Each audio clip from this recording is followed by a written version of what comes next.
மற்றொரு அண்மை செய்தியை பார்த்து வருகிறோம். மத்திய அரசால் நியமிக்கப்படும் ஆளுநர் தமிழக சட்டமன்ற மரபை காக்க வேண்டும் என தாவேக தலைவர் விஜய் குறிப்பிட்டிருக்கிறார். இது தொடர்பான விவரங்களுடன் செய்தியாளர் அபினேஷ் இணைந்திருக்கிறார். அபினேஷ், விஜய் என்ன குறிப்பிட்டிருக்கிறார்? விவரங்களை பதிவு செய்யலாம்.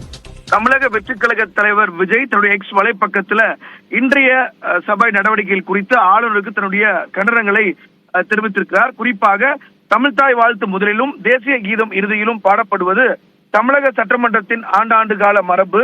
பொன்விழா கண்ட தமிழக சட்டமன்றத்தின் மரபு எந்நாளும் காக்கப்பட வேண்டும். மத்திய அரசால் நியமிக்கப்படும் ஆளுநர் யாராக இருந்தாலும் தமிழக சட்டமன்ற மரபை காக்கும் நடவடிக்கைகளுக்கு பின்பற்றியே ஆக வேண்டும் என்பதை வலியுறுத்துவதாக தன்னுடைய எக்ஸ் வலைப்பக்கத்தில் குறிப்பிட்டிருக்கிறார். ஒவ்வொரு முறை சட்டமன்றம் கூடும் பொழுதும் மரபு சார்ந்த செயல்பாடுகளில் ஆளுநருக்கும் அரசுக்கும் இடையே மோதல் போக்கு உருவாவது தொடர்கதையாகி வருகிறது.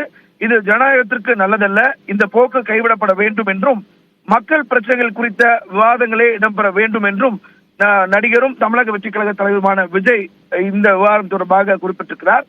ஆண்டின் முதல் சட்டமன்ற கூட்டத்தொடர் தொடங்கியுள்ள நிலையில் அதன் நிகழ்வுகளை உடனுக்குடன் மக்களுக்கு கொண்டு போய் சேர்க்கும் நேரலை ஒளிபரப்பை நிறுத்துவதையும் ஏற்றுக்கொள்ள முடியாது என்றும் குறிப்பிட்டக்கூடிய விஜய், சட்டமன்றத்தில் ஆளும் கட்சி மற்றும் எதிர்கட்சிகளுக்கு இடையே ஜனநாயக முறையில் நடைபெறும் விவாதங்களை வெளிப்படையாக தமிழக மக்கள் தெரிந்து கொள்ள வேண்டியது என்பது அவசியமாகும் என்றும் குறிப்பிட்டிருக்கிறார்.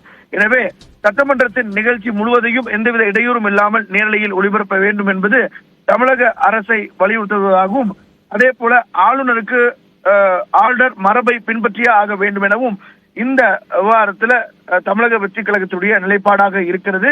எனவே பல்வேறு கட்சிகள் ஆளுநருடைய செயல்பாடுக்கு எதிராக அறிக்கையை கொடுத்துக் கொண்டிருக்கக்கூடிய நிலையில தமிழக வெற்றிக் கழக தலைவர் விஜயும் ஆளுநருடைய இந்த செயல்பாடை விமர்சித்திருக்கிறார். குறிப்பாக ஆண்டாண்டு காலமாக சட்டமன்ற மரபை பின்பற்ற வேண்டும். எனவே அந்த வகையில தமிழ்தாய் வாழ்த்து முதலிலும் தேசிய கீதம் இறுதியிலும் பாடப்படுவது என்பது பொன்விழா கண்ட தமிழக சட்டப்பேரவையின் மரபு, அதை எந்நாளும் காக்கப்பட வேண்டும் என்று அவர் குறிப்பிட்டிருக்கிறார். காயத்ரி, லாவண்யா, விவரங்களுக்கு நன்றி அபினேஷ்.